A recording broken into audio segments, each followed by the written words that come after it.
Hello everyone and welcome back for another video. Glad you could join me. So today I'm going to be talking about pool valves and something that I see quite often with these. And maybe this has happened to you. So right here we have the suction side and we have two ball valves right here. I believe this one goes to the skimmer and this one goes to the bottom drain.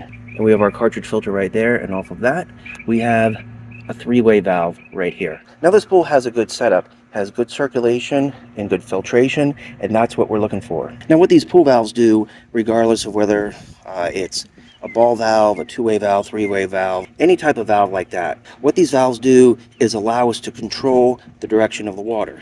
Maybe sometimes we need a little more suction from the bottom drain and not so much from the skimmer, or vice versa. Maybe we need to vacuum and we need some more suction, so we're going to increase our skimmer and decrease our bottom drain. Now what can happen is this: these are positioned correctly. We have good flow for our skimmer and good flow for our bottom drain. What can happen is this, regardless of whether you have a ball valve or a three-way valve, anything like that, is these things, if they're not exercised on a regular basis, they can lock up, and it's really difficult to turn these.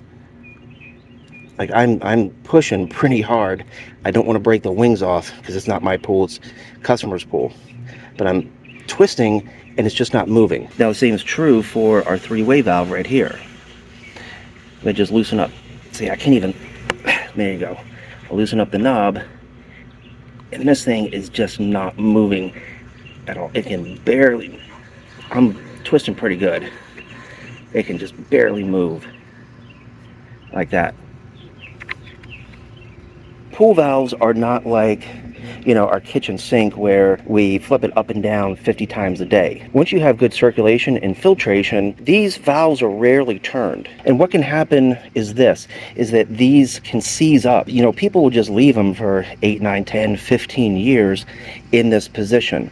What we don't want to do is start cranking down on these things. Let's take this three-way valve for example. If we really start to crank down on this, it can break off the handle, it can break off the stem, it can break off the diverter or the gate in here. There's a little flap that goes right here. We can see that's off, and so that's not allowing water to go this way. So over the course of 8, 10, 12, 15 years, we can get some grit in here, maybe some sand. I live in Florida, and we have really hard water, about 250 parts per million calcium hardness. These things can get seized up, they can calcify, they can scale up, and it's not going to allow us to turn the valves. Now, if we have good circulation and filtration, but we want to be a little adventurous and start really retching down on these things, again, they can break. You can break off the diverter in here, and now we have even a bigger problem. So if your system is, older, 8, 10, 12, 15 years, something like that, and your valves are set up for good circulation and filtration, and you go to turn them, and they're all seized up,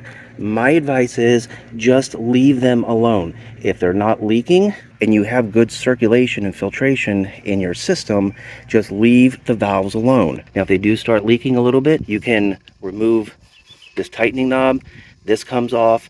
There's some screws under here. Maybe it's an O-ring that you can replace, or maybe you're going to have to replace the whole valve. But the point is this: if you have good circulation and filtration and the valves are seized up a little bit, don't worry about it. Just leave it alone. Don't start cranking down on them, because you can cause more problems for yourself.